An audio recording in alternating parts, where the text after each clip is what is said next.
बिस्मिल्लाहिर्रहमानिर्रहीम अस्सलाम वालेकुम। और आज है थ्री वाइन्स और ट्रम्पेट वाइन्स एंड क्रीपर और क्लाइंबर। खूबसूरत वाइन्स हैं और इनके कलर्स भी डिफरेंट हैं और इनकी थोड़ी थोड़ी हैबिट्स भी थोड़ी सी चेंज हैं। तो ये है ऑरेंज ट्रम्पेट वाइन और इसको टिकोमा वाइन भी कहते हैं। और इसमें बहुत सारे कलर्स होते हैं ट्रम्पेट वाइन में और टिकोमा वाइन में। रेड, पिंक, पर्पल और बहुत सारी इसमें वैरायटीज होती हैं। और हमारे पास है एक और वाइन, ये है railway creeper Cairo morning glory और ये मॉर्निंग ग्लोरी की फैमिली से बिलोंग करती है। और रेलवे क्रीपर इसमें पर्पल कलर के फ्लावर्स होते हैं और खूबसूरत। और यहाँ पे एक बटरफ्लाई पी की भी बेल है और वाइन है और क्रीपर है। और ये बुश की तरह भी बढ़ती हैं क्योंकि ये बहुत लॉन्ग और ऊंची नहीं जाती हैं, बल्कि ये एक शॉर्ट सी और बुशी टाइप भरने वाली क्रीपर्स हैं। और रेलवे क्रीपर एक खूबसूरत क्रीपर है और इसके पर्पल कलर के फ्लावर्स होते हैं और बेल शेप में होते हैं। और टू जो मेरे पास वाइन्स हैं बेल शेप्ड फ्लावर्स वाली हैं और जो एक है बटरफ्लाई पी है। और तमाम ही ये तीनों की तीनों ही डिफरेंट जो पोट्स होते हैं उनमें लगी हुई हैं। और इनके पोट्स साथ साथ बड़े होने की वजह से ये एक दूसरे में मर्ज हो चुकी हैं। और जब बहुत सारे फ्लावर्स इनमें खिलते हैं जैसे ऑरेंज, पर्पल और ब्लू कलर के, तो ये बहुत खूबसूरत लगती हैं। और बटरफ्लाई पी के जो फ्लावर्स हैं उनके अब तो सीड्स भी बन रहे हैं। और ये जो सीड्स होते हैं इनको अगर हम कट कर देते हैं तो फिर न्यू फ्लावर्स आना शुरू हो जाते हैं। और अगर बहुत दूर, ये मेरी पहुंच से बहुत दूर हैं, यानी कि दीवार के ऊपर ये भर चुकी हैं और बहुत ऊंची चली गई हैं, इसलिए मैं इनके जो सीड्स हैं उनको कट नहीं कर सकती हूँ। तो अगर हम इनके सीड्स कट कर देते हैं तो दोबारा से इनकी ब्लूमिंग स्टार्ट हो जाती है। और अगर ऐसे ही इनको बढ़ने दें तो ये अब सीड्स इनके ब्राउन होंगे और पक जाएंगे और फिर ये खुद ब खुद ओपन होते हैं और नीचे स्प्रिंकल हो जाते हैं बहुत सारे पॉट्स में। और बहुत सारी जगहों में से ये वाइन्स निकलना शुरू हो जाती हैं। कैरियो, मॉर्निंग ग्लोरी और रेलवे क्रीपर एक वाइन है और ये एक बुश की तरह भी बढ़ती है और ये एक क्रीपर की तरह भी बढ़ती है। और इसके जो कटिंग्स होती हैं वो आप एक इसकी ब्रांच लेंगे बहुत जो हेल्दी हो और उसको किसी दूसरे पॉट के जो सॉइल होगी उसके अंदर दबा देंगे। और तकरीबन 1 मंथ और 2 मंथ्स के बाद, 1.5 माह के बाद तकरीबन इनमें से इनकी जड़ें स्टार्ट हो जाती हैं और इसकी 2-3 नोड एरियाज जो होंगे वो सॉइल के अंदर दबाने हैं, क्योंकि अगर एक नोड एरिया से रूट्स नहीं बनती हैं तो दूसरे से बन जाएंगी। और अगर 2-3 हम नोड एरिया सॉइल के अंदर दबाते हैं तो इनको आप किसी चीज़ के साथ क्लिप कर देंगे ताकि वो सॉइल से बाहर ना निकल आएँ। तो अगर ये सॉइल के अंदर पड़ी रहती हैं 1 माह के लिए, 1.5 माह के लिए या 2 माह के लिए, क्योंकि ये टाइम कंज्यूमिंग काम होता है, रेलवे क्रीपर बहुत सारी बन जाती हैं। और मैंने इस तरह इनकी प्रोपगेशन भी की हुई है और इनको गिफ्ट भी दिया हुआ है। और इस तरह अगर आपके पास कोई भी प्लांट होते हैं, आप उनके ऊपर एक्सपेरिमेंट करते रहते हैं तो वो ज़रूर इनकी प्रोपगेशन हो जाती है। क्योंकि जो ये रेलवे क्रीपर है इसकी कटिंग्स ऐसे नहीं लगती हैं और इसके जो फ्लावर्स होते हैं उनके सीड्स भी नहीं बनते हैं। तो फिर हम इसकी एयर लेयरिंग की तरह की कोई जैसे ज़मीन के अंदर दबाकर तो इसकी रूट्स हम डेवलप करते हैं। और इनकी जब रूट्स बन जाती हैं फिर हम इनका एक न्यू पॉट तैयार कर लेते हैं और बहुत सारे पॉट्स तैयार कर सकते हैं। तो इस तरह इनकी प्रोपगेशन करके तो हम दूसरों को गिफ्ट भी कर सकते हैं, जो कि मैंने इनकी इसकी जो पॉट्स तैयार किए थे तो फिर मैंने दूसरों को गिफ्ट कर दिए। अब मेरे पास ये एक ही है और उसके बाद मेरे पास बहुत सारे प्लांट्स हैं और ये एक ही बहुत फैल रही है। अगर हम इसका पानी थोड़ा सा रोकते हैं, अगर पानी देते रहेंगे तो इसकी रूट्स गल जाएंगी और ये बेल हमारे पास नहीं रहेगी। रेलवे क्रीपर और दूसरी जो टिकोमा वाइन है उसकी तो हम कटिंग लगा सकते हैं और वो कटिंग से बहुत अच्छी चल जाती हैं, जबकि रेलवे क्रीपर्स की बहुत पतली पतली सी ब्रांचेस होती हैं और इसको हम सोइल के अंदर दबाकर तो फिर इसकी रूट्स बनाते हैं और न्यू प्लांट बना सकते हैं। जबकि tecoma wine, orange trumpet wine, वो कटिंग से बहुत अच्छी चल जाती हैं, बल्कि उसकी कटिंग तो बहुत इजी चल जाती है। और कुछ 6-7 इंच की कटिंग्स होनी चाहिए और थोड़ी-सी जो ब्रांच होगी वो थोड़ी मैच्योर होनी चाहिए। तो इसकी कटिंग्स लगाएँ और बहुत सारी कटिंग्स लगाकर तो इनको हम प्रोपेगेट कर सकते हैं। और जो 3 वाइन्स हैं इनमें यही डिफ़रेंस होता है। एक जो है जो बटरफ्लाई पी है उसको हम सीड से ग्रो कर सकते हैं, बल्कि वो सीड से खुद ही अपनी प्रोपेगेशन करती रहती है। जबकि जो टिकोमा वाइन है, ऑरेंज ट्रम्पेट वाइन, उसको हम कटिंग से बहुत ज़्यादा कर सकते हैं। और जो रेलवे क्रीपर है इसकी हम कटिंग एयर लेयरिंग की तरह और सॉइल के अंदर दबाकर तो फिर उसकी कटिंग हासिल कर सकते हैं। बल्कि सॉइल के अंदर दबाकर इनकी अच्छी रूट्स डेवलप हो जाती हैं, तो फिर हम पीछे से उसको कट करके और रूट वाला पार्ट जो होता है उसको हम जो है सेपरेट कर लेते हैं और कहीं से भी किसी भी जगह से। और जो आगे वाला एरिया होता है जहाँ से ये थोड़ी-सी कर्ल सी हुई होती, वो न्यू ब्रांच होती है और कोशिश करनी है कि इसकी थोड़ी-सी ओल्ड ब्रांच लें। और इस तरह हम बहुत सारे जो प्लांट्स होते हैं, उनको हम सॉइल के अंदर दबाकर तो फिर उनकी प्रोपेगेशन कर लेते हैं। और खूबसूरत जो फ्लावर्स हैं रोज़ प्लांट के, वो भी ब्लूमिंग पे आए हुए हैं, बहुत खूबसूरत लग रहे हैं।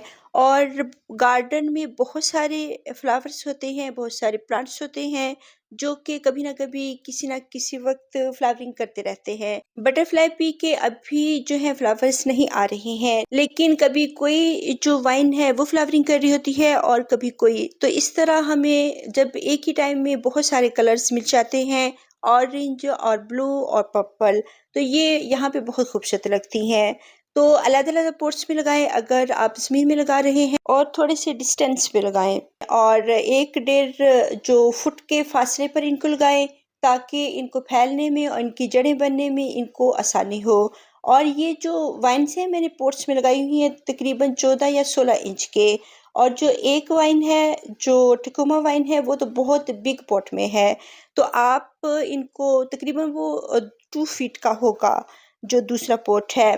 तो यहाँ पे 2-3 पॉट्स हैं और ये पॉट में ही जो है ग्रो कर रही हैं।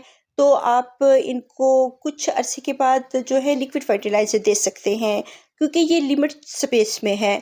और अगर ज़मीन के अंदर लगी हुई हैं तब भी अगर कभी 6 मंथ के बाद इनको लिक्विड फर्टिलाइज़र देना पड़े, तो सॉइल के अंदर हम इनकी थोड़ी-थोड़ी सी गोटी करके तो ऐड कर सकते हैं और इनको सॉलिड फर्टिलाइज़र भी दे सकते हैं और लिक्विड फर्टिलाइज़र भी। अब मेरे पास ये पॉट में लगे हुए हैं और पॉट में इतना ये नहीं बढ़ सकते हैं और ना ही इतनी ये फ्लावरिंग करती हैं। अगर ज़मीन के अंदर लगी हों ग्राउंड में तो ये बहुत अच्छी फ्लावरिंग करेंगे। और इनको कभी 1 मंथ के बाद और कभी 2 मंथ्स के बाद जब ये ब्लूमिंग पे हों, तब इनको फर्टिलाइज़र लिक्विड फॉर्म में भी दे सकते हैं। और फिर ये ब्लूमिंग भी करती हैं और हमारे गार्डन में रहती भी हैं और इनकी हम प्रोपेगेशन भी कर सकते हैं। ये फुल धूप के प्लांट हैं और इनको हमने शेड एरिया में बिल्कुल नहीं ग्रो करना, क्योंकि इनकी फ्लावरिंग जो होगी ये सनी एरिया में होगी। और जब बहुत गर्मी होती है फिर हम थोड़ा-सा ग्रीन नेट लगा देते हैं। बहुत गर्मी में 1 और 2 मंथ्स के लिए जो गर्मी आती है, जैसे मई और जून की बहुत गर्मी थी, तब यहाँ पे मैंने बेडिंग्स लगाई हुई थी। तो वो प्रोटेक्ट करती हैं प्लांट को और इनके लीव्स नहीं जलते हैं। और तब हम किसी भी फर्टिलाइज़र को अवॉइड करते हैं, तब हम कोई भी फर्टिलाइज़र नहीं देते हैं। जब ये प्लांट, ये वाइन्स और बुश, ये जब स्ट्रेस में होती हैं, और फिर हम बहुत ज़्यादा इनको वॉचिंग भी नहीं करते हैं कि जब तक सॉइल ड्राई ना हो तब तक हमने इनको वॉचिंग नहीं करनी है। अगर हम बहुत गर्मी में ये समझते हैं कि प्लांट के लीव्स जो लटक रहे हैं और नीचे को झुके हुए हैं, वो गर्मी की वजह से झुके हुए होते हैं, ना कि पानी की कमी की वजह से। अगर सॉइल मॉइस्ट है तो फिर इनको वॉचिंग नहीं करनी है, तीनों ही क्रीपर्स को। और जो रेलवे क्रीपर है, इसको मैं सबसे कम वॉचिंग करती हूँ, इसको मैं ड्राई सॉइल में रखती हूँ और ये बहुत अच्छी ब्लूमिंग पे आती है। जब तक कि इसको ड्राई सॉइल ना दो तब तक रेलवे क्रीपर जो है ये फ्लावरिंग नहीं करती है। दूसरी दोनों वाइन, ऑरेंज ट्रम्पेट वाइन और बटरफ्लाई पी, जब इनकी सॉइल ड्राई होती है तो मैं इनको वॉचिंग कर देती हूँ। लेकिन ये जो रेलवे क्रीपर है, पर्पल मॉर्निंग ग्लोरी की फैमिली से बिलोंग करती है और मॉर्निंग ग्लोरी में बहुत सारी वैराइटीज़ हैं, बहुत सारे कलर्स हैं और ये बहुत लॉन्ग ऊपर तक चली गई है। बहुत सारी जो वाइन, तीनों वाइन्स ऊपर को जा रही हैं और अगर हम इनको कट करते रहते हैं तो ये बुश होती रहती हैं, बुशी तौर पे बढ़ती रहती हैं। तो जो रेलवे क्रीपर है इसको मैं वाटरिंग थोड़े दिनों के लिए ड्राई सोइल देकर तो फिर वाटरिंग करती हूँ। तो फिर ये अच्छी ब्लूमिंग करती है और अगर इसको मैं वाटरिंग करती रहूँगी और ये जो है फ्लावरिंग पे नहीं आती है, तो इसको ड्राई सोइल देना मस्ट है। और सर्दियों में 1 वीक के लिए भी मैं इसको ड्राई सोइल में रखती हूँ, लेकिन गर्मियों में 1-2 दिन के लिए अच्छी तरह से इसकी सोइल ड्राई करनी है, फिर इसको वाटरिंग करनी है और ये अच्छी चलती रहती हैं। अब ये बटरफ्लाई पी के सीड्स ये खुद ब खुद उसने स्प्रिंकल किए हैं, नीचे गुलाब पड़े हुए हैं, रोज़ प्लांट, तो उसमें इसका प्लांट बनना शुरू हो चुका है। तो इसको हम यहाँ से निकाल कर सेपरेटली भी लगा सकते हैं और इसका एक और पॉट तैयार कर सकते हैं, लेकिन ये मेरे बहुत सारे पॉट्स के अंदर से निकल रही हैं तो मुझे इसकी ज़रूरत नहीं है। और अगर आपके पास स्पेस है और आप बहुत ज़्यादा इसको करना चाहते हैं तो बहुत सारे इसके सीड्स आप जो है कलेक्ट करें और फिर इसके बहुत सारे पॉट्स तैयार कर सकते हैं बटरफ्लाई पी के। और जो रेलवे क्रीपर है इसके सीड्स नहीं नहीं बनते हैं और ना ही मैंने कभी देखे हैं। तो इसकी जो प्रोपेगेशन है मैंने ऐसे ही की थी, जैसे सोइल के अंदर दबाकर इसके 2-3 नोड एरिया को, और तब तक नहीं कट करना जब तक कि अच्छी सी रूट्स ना बन जाए। थोड़ा सा इसको ऊपर से खुरच कर देखें और अगर नीचे रूट्स नहीं बनी हुई हैं आप दोबारा से ऊपर सोइल डाल दें। और रूट्स बनाने में तकरीबन 1 मंथ और 1.5 मंथ बल्कि 2 मंथ्स भी लग सकते हैं। तो आप इसकी जल्दी ना करें बल्कि इसकी खुद ही रूट्स बनेंगी, और थोड़ा सा इसको टाइम दें और अच्छा से एक पौधा तैयार कर लें। तो इसको ना तो बहुत ज़्यादा फर्टिलाइज़र की ज़रूरत होती है, लेकिन हर 3 मंथ्स के बाद जब इनकी फ्लावरिंग हो रही होती है, 1 मंथ के बाद, 2 मंथ्स के बाद मैं इनको जो है लिक्विड फर्टिलाइज़र देती हूँ। अब रेनी सीज़न है, मानसून का मंथ है, तो अब बहुत अच्छी बारिशें हो रही हैं और बारिशों में तमाम ही न्यूट्रिएंट्स होते हैं। ये एक कुदरती फर्टिलाइज़र है और अगर आप इस माह में इनको फर्टिलाइज़र देने की कोशिश करेंगे तो इनके बहुत सारे जो लीव्स होंगे वो बंद होना शुरू होंगे और फिर ये क्रिस्पी होंगे और ख़त्म हो जाएँगे। और अगर बहुत हैवी फर्टिलाइज़र नहीं थी तो इसकी जड़ें ठीक रहेंगी और ये दोबारा से जो इसके लीव्स हैं आना शुरू हो जाएँगे। लेकिन अगर बहुत हैवी फर्टिलाइज़र दे दी है फिर इसकी रूट्स भी जल सकती हैं और प्लांट डाई भी हो सकता है। इसलिए बहुत ज़्यादा फर्टिलाइज़ ना करें प्लांट्स को। और अगर बहुत कम फर्टिलाइज़र में और बहुत कम वाटरिंग में और सिर्फ़ इसको धूप की बहुत अच्छी नीड होती है, क्योंकि ये धूप में ही फ्लावरिंग करने वाले प्लांट्स हैं। तो बहुत ज़्यादा फर्टिलाइज़र करने प्लांट्स बजाय भरने के ये ख़राब भी हो सकते हैं। इसलिए जब इनके भरने का मौसम हो तब आप 1 मंथ के बाद इनको आप फर्टिलाइज़ कर सकते हैं। अगर ज़्यादा करेंगे तब भी ये फ्लावरिंग नहीं करते हैं।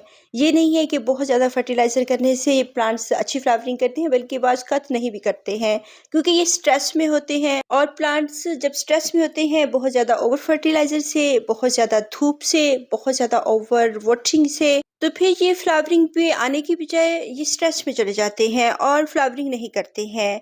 तो इनको थोड़ा-सा रेस्ट देना बहुत ज़रूरी है ताकि हमारे प्लांट्स अच्छी फ्लावरिंग करें। अल्लाह हाफ़िज़।